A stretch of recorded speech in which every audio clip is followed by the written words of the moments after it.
What's up, gangsters? How about another episode in the adventures of the Tamiya 1/48 scale Spitfire? Now, this episode was allegedly going to be about doing washes. Yeah, that's not going to happen. Because, as always, I thought of something I needed to do first. So this episode ends up being all about decaling the instrument panel and a little bit about clear coats. But I promise, segment 9 or 900 or however many it's up to now will definitely be about doing washes. But before I get into this current one, I want to pick up a couple of the comments and questions that have stacked up, mostly from the detail painting segment. One guy brought up, and he said he's a TIG welder at his job, and one of the key things that he tries to always focus on is having good support with your hands while you're working, and that helps with detail painting as well. And 100,000%. Having done quite a bit of TIG welding myself, if you guys don't know what TIG welding is, it uses an electric torch that blows a gas shield, and then you use a filler rod, and it enables you to weld aluminum, stainless steel, titanium. Basically, if you see a really fancy, beautiful weld on like a race car or something, or a jet engine, it was TIG welded. Anyhow, I totally concur, and nobody knows better than metal fabrication guys how important fixturing is. Fixturing and good position, and that's why, like I keep pointing out, that I'm using like this big hunk of cast iron to support this tiny little piece of plastic while I paint it. And I very often will have that sitting here, and then I'll have this hand resting against the edge of the bench, and then I'll have my painting hand resting on top of that, and that's how I try to get things to be as steady as possible.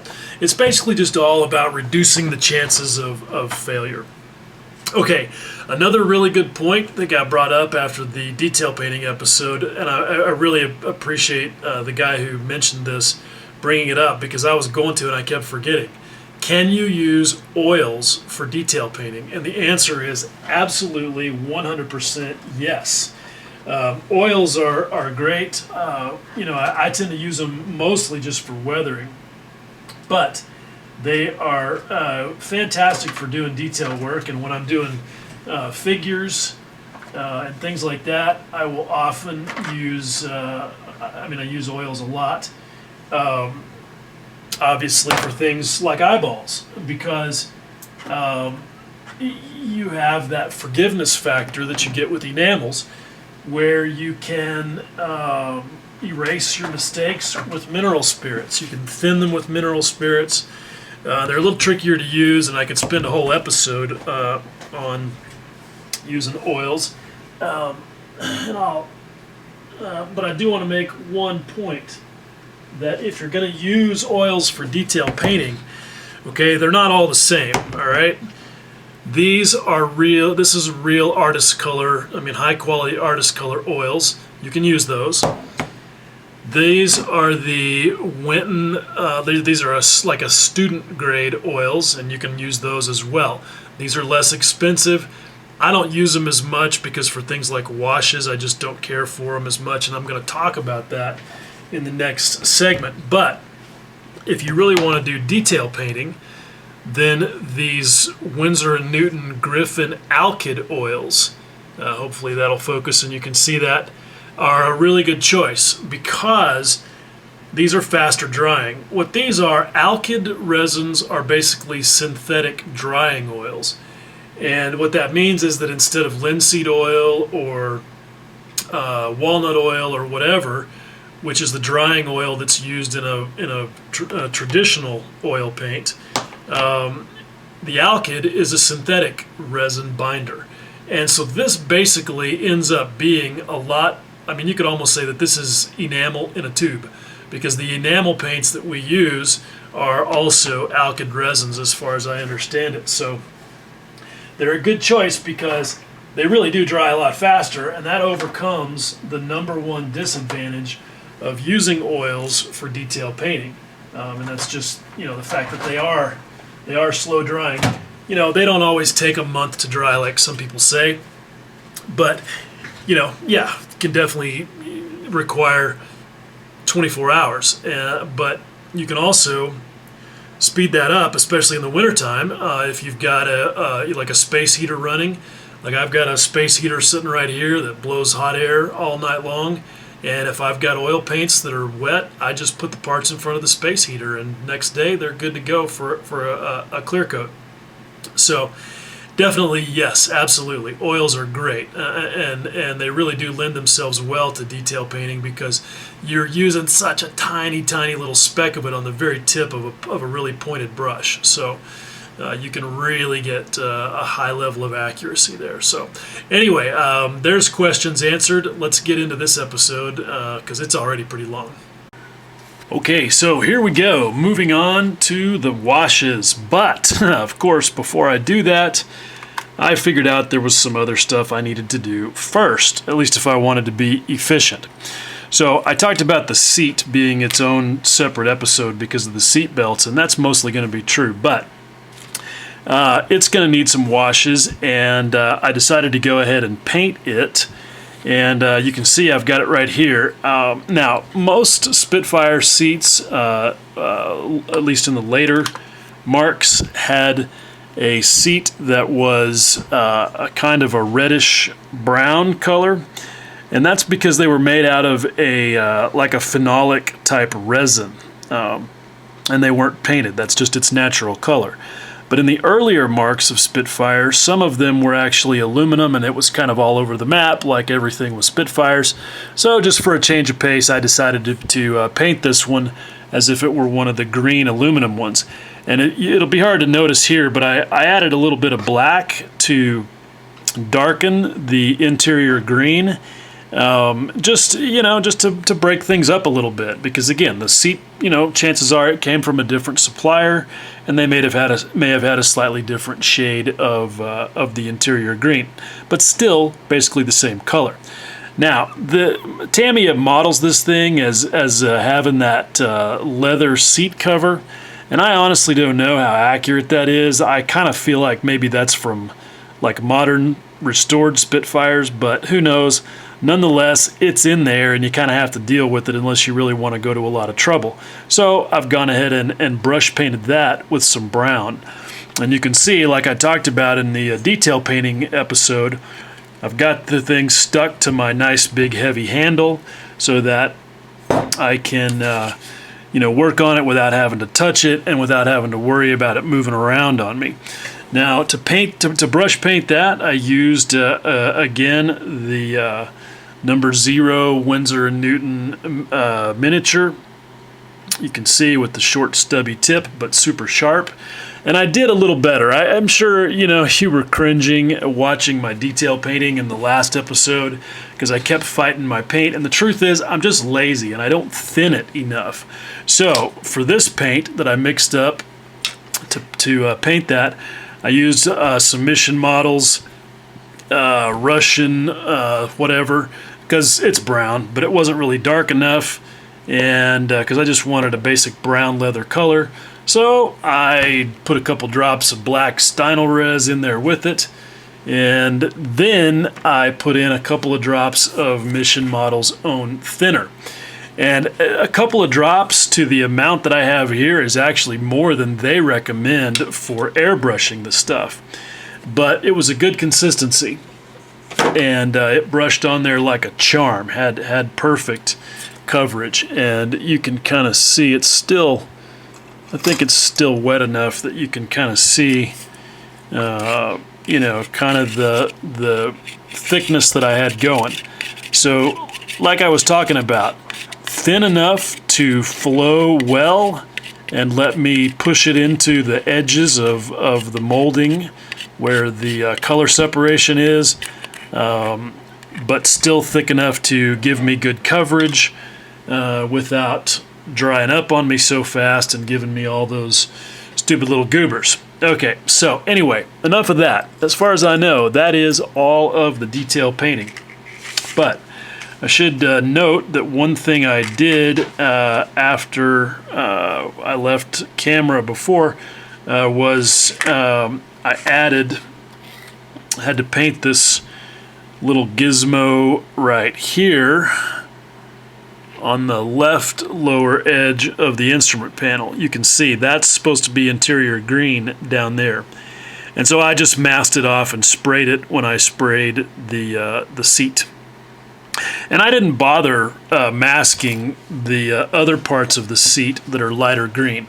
I just sprayed really small. You know, it doesn't have to be perfect because those parts of the seat where it overlaps are not really going to be visible anyway. So that keeps the frame still that same lighter shade of RAF interior green. Okay, so now the next thing that I need to do, as I was contemplating putting a clear coat on these things where I've got some enamel. And oh yeah, by the way, I mentioned it in the last one in the intro, that emergency landing gear activation air cylinder valve gizmo thing. Yeah, it is actually in the instructions. I just missed it, but the good news is that I'm not the only one that misses it, because somebody else was asking me about it. And it is right down here in the corner of step 1. They don't say anything about painting that little valve thing brass like I did, but in some of my reference photos I do remember it being kind of a brass color. So anyway, it just adds another little bit of detail there. Anyhow, as I was contemplating adding the clear coat to these and you know, trying to make sure I'm being efficient, I had said that I would probably not need a clear coat on this portion, but I forgot. There's a couple little bitty decals in there, okay? Step 3, right there on the inside of that door, we have some very tiny decals that I'm going to want to add before I put the clear coat on. And since I'm doing some decals, and we're going to get to this here pretty quick anyway, why not go ahead and do the instrument panel decals? So, going to take a few minutes and add those and talk a little bit about it, but let me go ahead and get set up to put those on. Okay, in order to use the decals, first we need to cut them out. And this is a point to talk a little bit about the strategy here. I have elected to use the kit instrument panel for a couple of reasons. One, molded instrument panels typically have this nice raised detail, and it doesn't always look great, but with Tamiya you can pretty much always count on it doing that.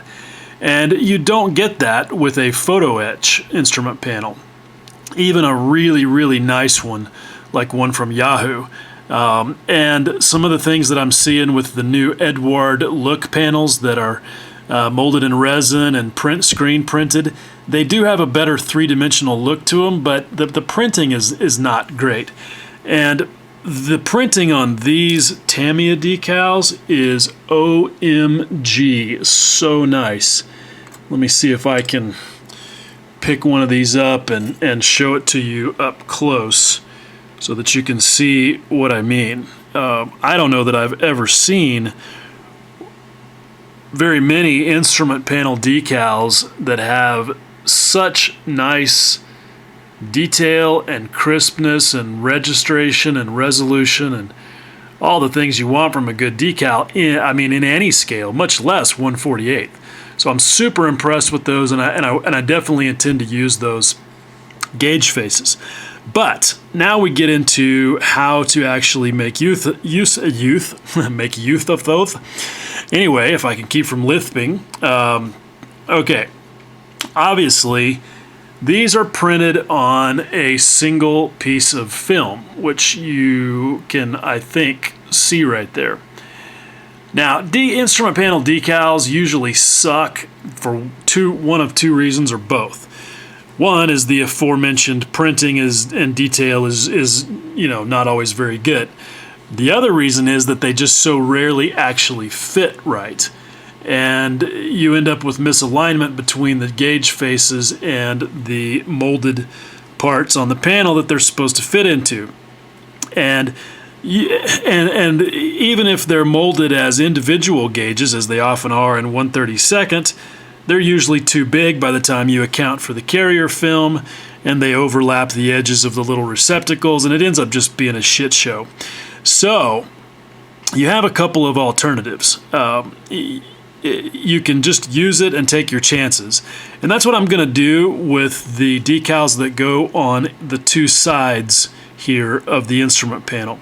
We're going to see how it goes. Matt McDougall is doing his 1/48 scale Tamiya P47, and he just chose to do the kit instrument panel for the same reasons that I'm doing it here, and his decals lined up perfectly. So I'm gonna try it with the two side pieces, and we'll see how they fit.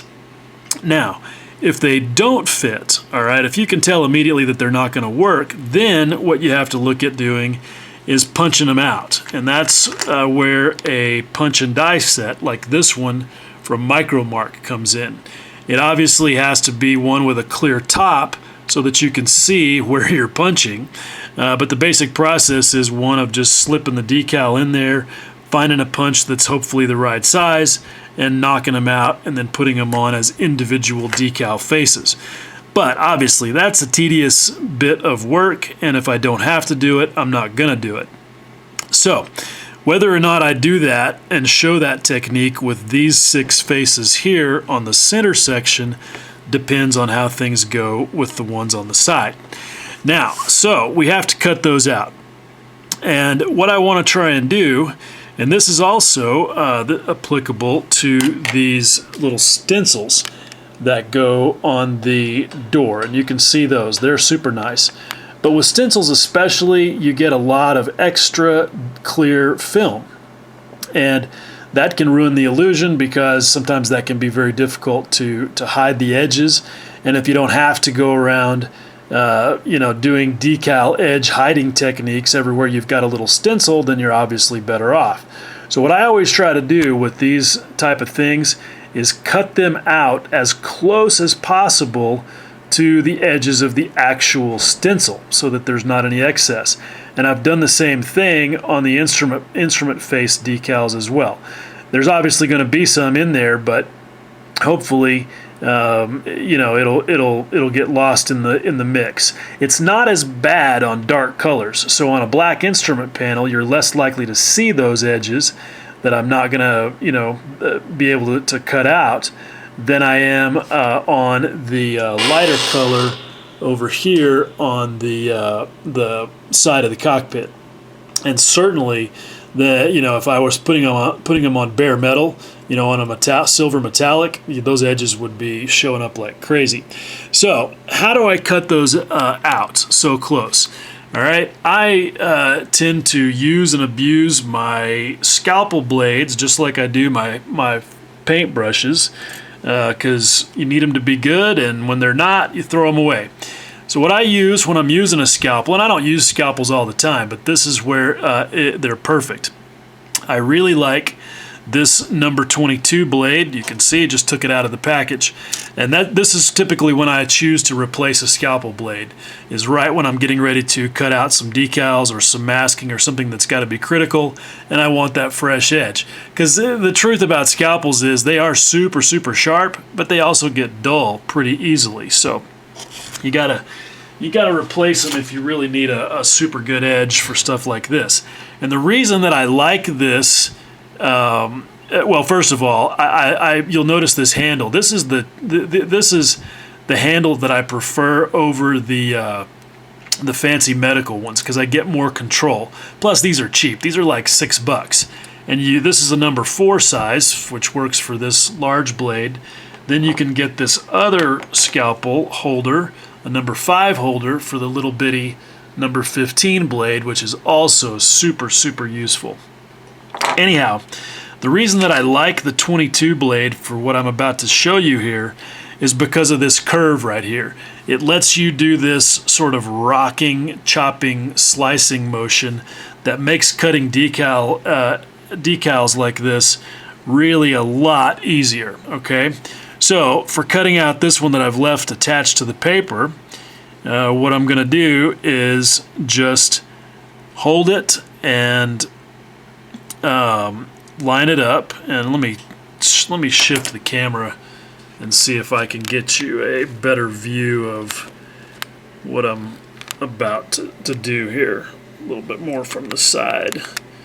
Okay, maybe. Of course, my hands are going to cover it up, and then that one dude's going to be mad because he has to look at the back of my knuckles, and we don't want that, right? So let's see what I can pull off here.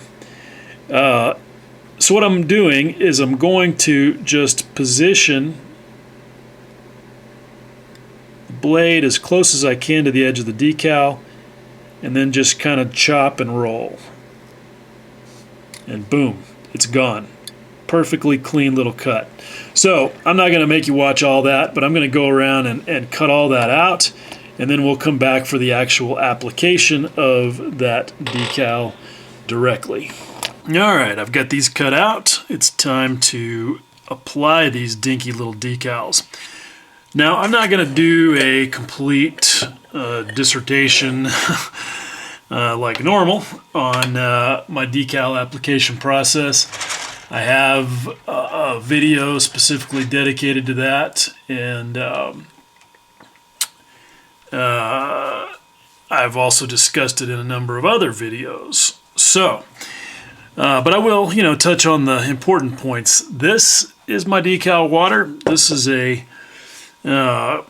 jar of decal water at room temperature that is at least a year old, and I've just used a pipette to put a little drop of it in the lid, because for such tiny little decals we don't need any more than that. It would be silly to waste it. Now, what's special about this decal water is that it has, like, I don't know, 10 or 20% microset in it. And microset is the one in the blue bottle. It smells like vinegar. As far as anybody knows, that's basically what it is a vinegar or acetic acid solution. What I don't think anybody really knows is exactly what it does. I saw something on in one of our Facebook modeling groups over the weekend where people were talking about how you could just use white vinegar as decal solution. Well, no. What it appears that the vinegar does is, or the acetic acid, is it acts as either like a surface tension breaker, which improves wetting, which helps the decal slide around better and activate the adhesive better, and maybe it softens the adhesive some. But there's really no reason to think that vinegar is going to do anything to actually soften the decal film or do anything to actually melt it into the surface. And that's what I consider a setter. The naming conventions get really stupid because people label what I would consider a setter, something that does actually help melt the decal. They call it something else, and then like microscale calls their wetting agent, for whatever lack of a better term, they call it microset. I don't know. Bottom line is, just understand what they do and use them appropriately. So you can see I'm just trying anyway to drop this little thing that doesn't want to come off the tip of my knife blade in the little droplet of water. Now, you may be saying, whoa, wait a minute, Patterson, I thought you were talking about using a clear coat and blah, blah, blah. Okay, I just to make sure I was clear. Clear, get it? See what I did there? I am not, nor was I ever going to use the clear prior to applying the decals, because it's just not necessary, and it's a waste of time. And I've said that in all of my videos where I talk about decal application. Now that one's coming loose already from the backing paper, so just gonna snatch it with my tweezers and, you know, get a little bit of the water off of it and drop it right in place there. Yeah, so, you know, I'm sure some of you guys are watching going, oh, but wait a minute, you know, gloss, you need a gloss coat to prevent silvering. Yeah, nope. Literally no one in the history of model making has ever proven that a gloss layer prevents anything other than saving money on gloss coats. It's an old wives' tale, and I will never stop saying that.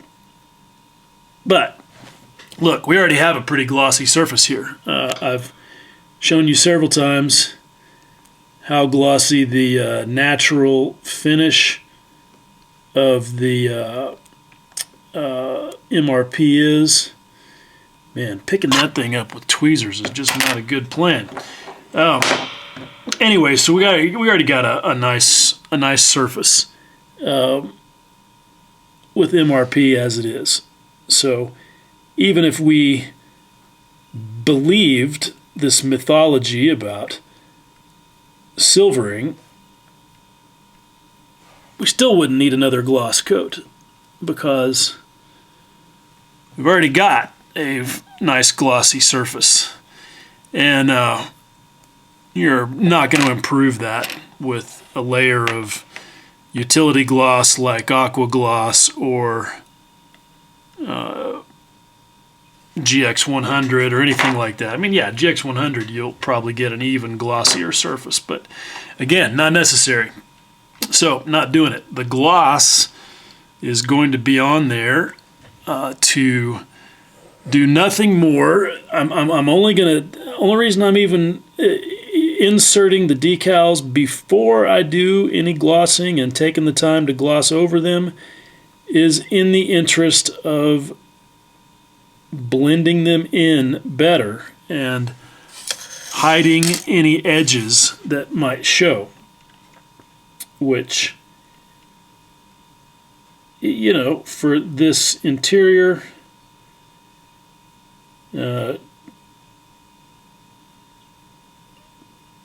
chances are not going to show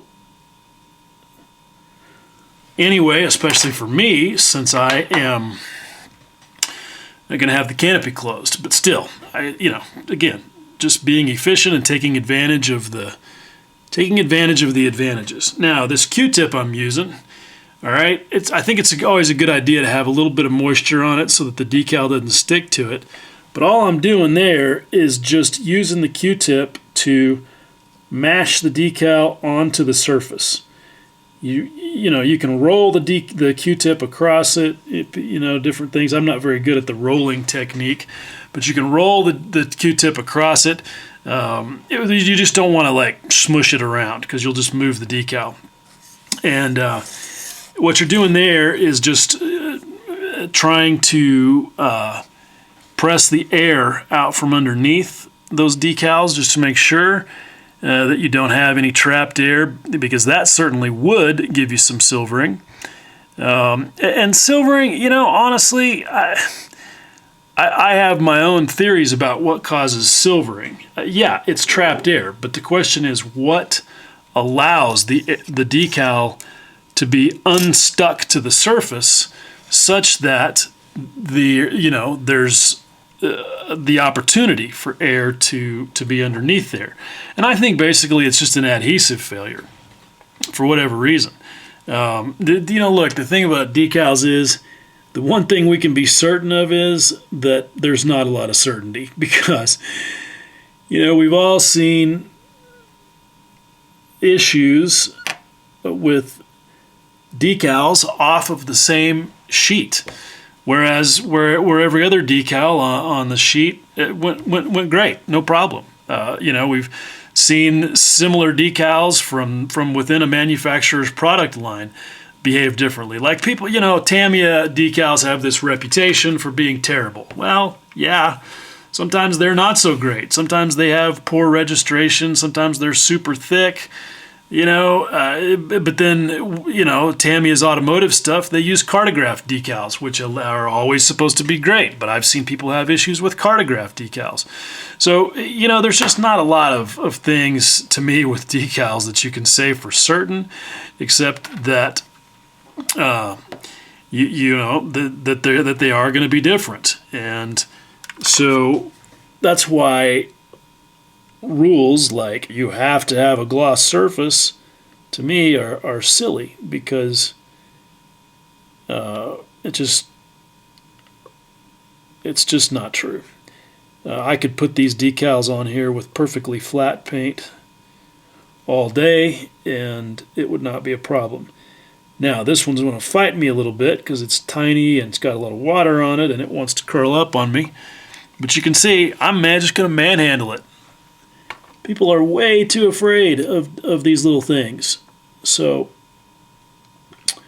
I'm going to drop it into position here and hope that it fits the way that it's supposed to and that it looks good. And we'll know here in a second. Once I smash the water and the air out from under it, we'll see what we've got. Looks good so far, and Tamiya has done a nice job of cutting out the portion of the film that has to fit around that thing, that rectangular thing sticking out there. So you can see, all right, it looks like it's going to fit pretty good, but obviously we've got all that film sticking up there. We have to get that decal settled, and we're going to do that here directly, but I'm going to get the other one on there first, and then we'll deal with that. Okay, so that's in position, and you can see kind of the same thing there. It's got the, you know, it's laying on there pretty well. And you can see why I wanted to trim that excess film away, because there on the left-hand side of it, where it's got to fit up next to the rectangular portion of the center of the instrument panel, I wouldn't really want the extra little flap of film, you know, trying to ride up on the edge of that. So anyway, now it's time to take care of getting it set, okay? And this is where, you know, we get into why the whole logic of having to have a gloss coat before you put decals on is silly, because, you know, the theory that people like to spew out there is, well, flat paint has a microscopic rough surface, and all of that roughness traps the air, and that's why the decal can't settle, and that's why you get silvering. Okay, well, I would like to direct your attention to Exhibit A right here. All right, if this were true, how would I ever hope to get a decal to settle on top of these little protrusions that represent the instrument panel features? Because there's no way they're getting smoothed down by a gloss coat unless it's such a thick gloss coat that this instrument panel looks like a glazed donut, right? Just not happening. So yeah, that's silly. Anyhow, I'm gonna try. I normally use Solvaset by Walthers, which is great, but I've tested out this stuff. This is Tamiya's Mark Fit Strong, and it impressed me. So I'm gonna try it. I'm going to see how it works. And so what I'm going to do is, I'm not using the brush in the bottle because you really don't need any more than you need. So I've just grabbed a tiny paintbrush here, and all I'm going to do is just add a little bit on top of each of these decals. And these had already dried enough to where you could see that they were not 100% stuck. And, you know, that's just the way the adhesive is. So all I've done is apply a little bit of the setter on there. Okay, now I am not under any illusions that a single application of this stuff is guaranteed to be all that's necessary to get these set onto this instrument panel. And I think that maybe that's the mistake that some people make, is they're operating under the assumption that you should only ever have to put on one application of whatever setting solution you've chosen to use. I've had plenty of situations where the decal didn't set until I'd gone through 3 or even 4 rounds of setting solution. The bottom line is you just keep working them until they behave. Don't take any back talk. So I'm gonna cease and desist running my mouth for the moment. I'm gonna let this sit here for a little while and do its thing, and then we'll come back in a little bit, take a look, and go on from there. Okay, so it's just a few minutes later, and I just want to show you guys kind of how I'm working these decals. Because one thing I think is really important is don't just put your setting solution on there and just walk away. Because what you want to do is keep the decal soft until you're certain that it's completely conformed. All right? At the same time, you do not want to touch the decal. Don't smash on it, don't rub on it, because it's going to be soft and you're going to tear it if you start doing silly things. So what you want to do is watch and inspect. Okay, now you can see those 2 decals are going down pretty well, but there's a couple of places in there that are acting like they could become air bubbles. All right, so I'm not going to wait to find out. What I'm going to do is I'm going to use a very sharp point. Doesn't have to be a knife blade, whatever. But I'm going to just very carefully perforate that area.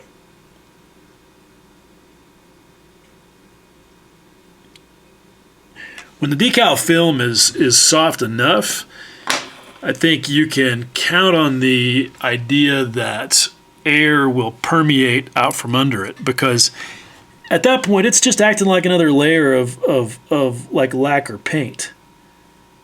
And so it shouldn't be capable really of trapping air. But you have to work with it enough to get it that soft. So I'm now already on my 3rd application of the Mark Fit Strong. Let's take a look at how these are doing. These I've got more of the setting solution trapped there, and it's doing a better job of staying wet. So I can relax a little bit more. But bottom line is, if you don't see it wrinkling, if you don't see it obviously getting soft, then you need more setting solution. So that's where we're at, and when we come back, hopefully I'll have these all done. All right, it's been about 45 minutes, and I'm back to look at these decals, and I'm pretty pleased. If you take a look here, you can see not 100%, but about 97. There's a couple of little hiccups in there, but they are pretty good. And I think by the time I get some clear coat on there, that they'll look pretty good. Now, and with me, I'm going to have the canopy shut, so you won't see them anyway. But this is a good illustration of why I'm going to put the clear coat on top. Okay, Now when you look at it like this, in that light where you get the reflection, you see the difference in the reflectivity of the film versus the paint. All right, that is not silvering. That's just a difference in the surface texture. But this is what shows up a lot with decals that frustrates people, because they'll put their flat coat on there or whatever, and they'll see that slight difference, and it makes the decal show. Okay, but that is why I'm going to bury it in aqua gloss, because that will unify the surface, and when I go to spray some dull coat on top of it, it should disappear pretty well. But that's the purpose of putting the aqua gloss on top of it, because look, what's underneath it really doesn't matter, but what's on top of it does contribute a lot to helping it be as invisible as possible. All right, let's take a look at the instrument panel and see how we're doing. Now this is shaping up, but it's still definitely not there. All right, you can see that the fit is good, but it has not completely shrunk down inside of the dial faces, and then there's some there's an area around that those red switches there that are still not completely settled. So what I'm going to do is take my same blade, and I'm going to just pierce each one of these dial faces right in the middle, and then around the these red switches. And you can kind of tell when you do something like this, the decal film is still a little bit soft, which is good, but you have to be really careful because you can tear it, and obviously you don't want to do that. So hopefully that'll relieve some of the ability of it to trap any air there, because it's not completely shrunk down. And I'm going to go ahead and add some additional setter, and hopefully that'll be enough to get these decals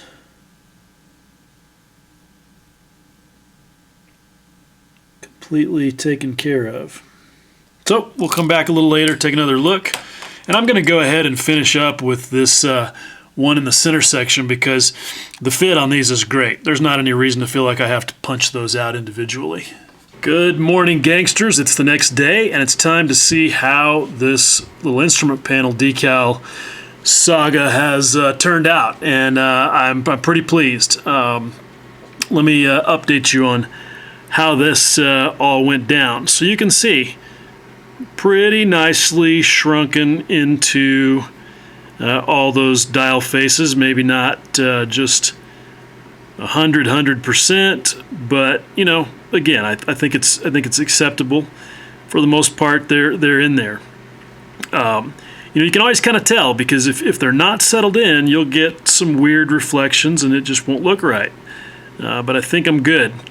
So how did I get there? It was not as easy as I had hoped. I checked things again yesterday evening.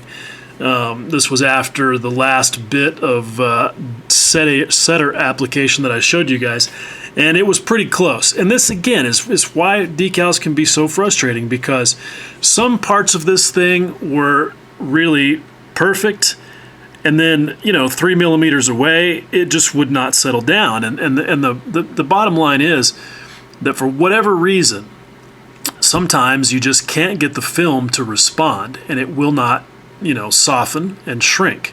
And that's the real problem. It's not that the air is being trapped under there because of surface roughness or the the protrusion of the features on the instrument panel.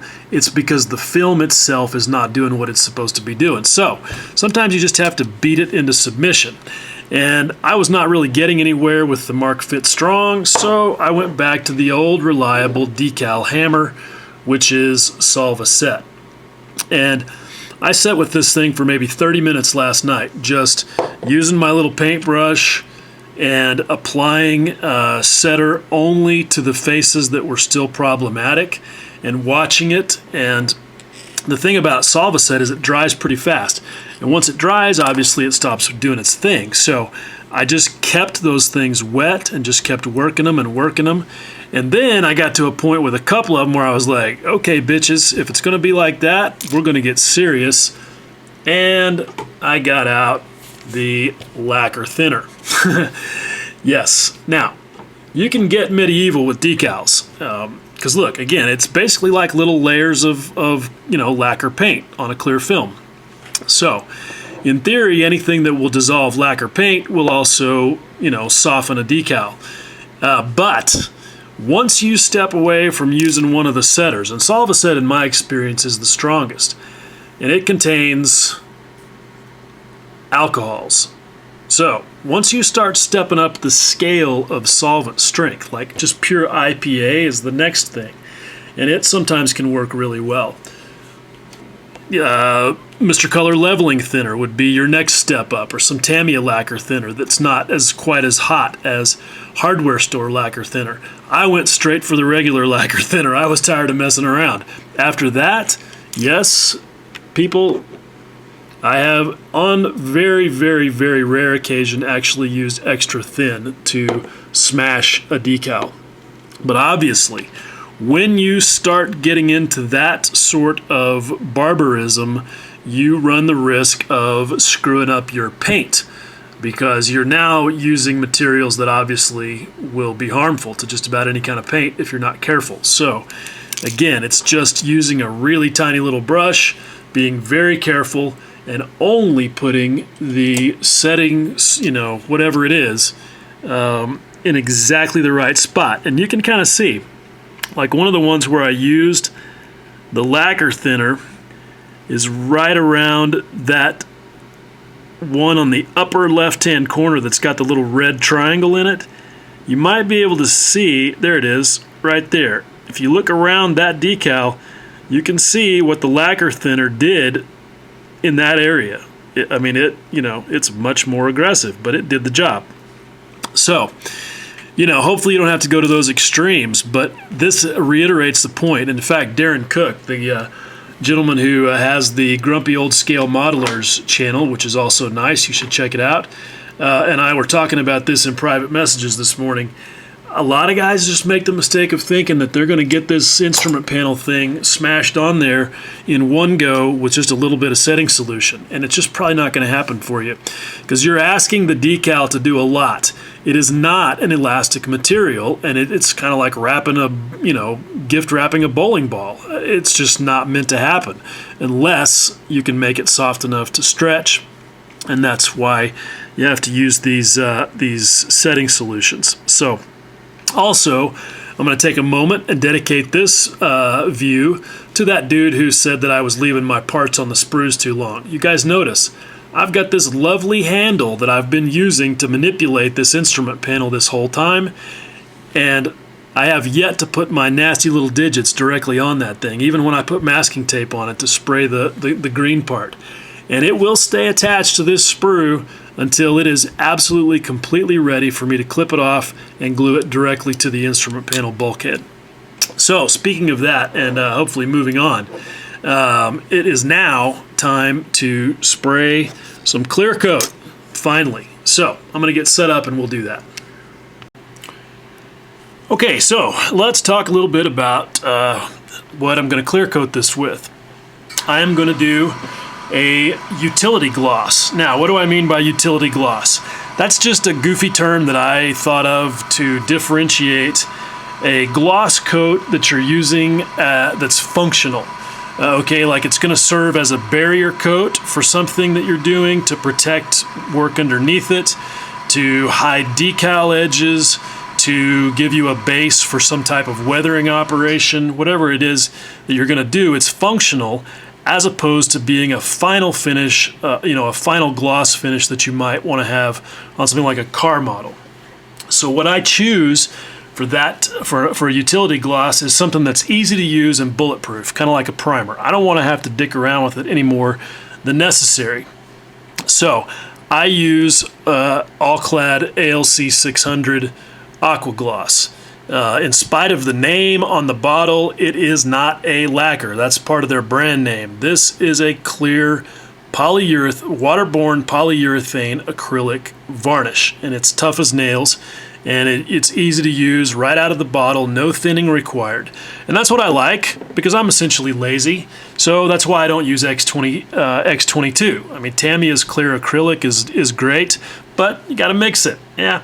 Same thing with GX100. It's a clear gloss lacquer, and it's awesome. But again, I got to mix it, and it really gives more shine than I think is typically necessary, because a utility gloss does not have to be a perfect mirror finish.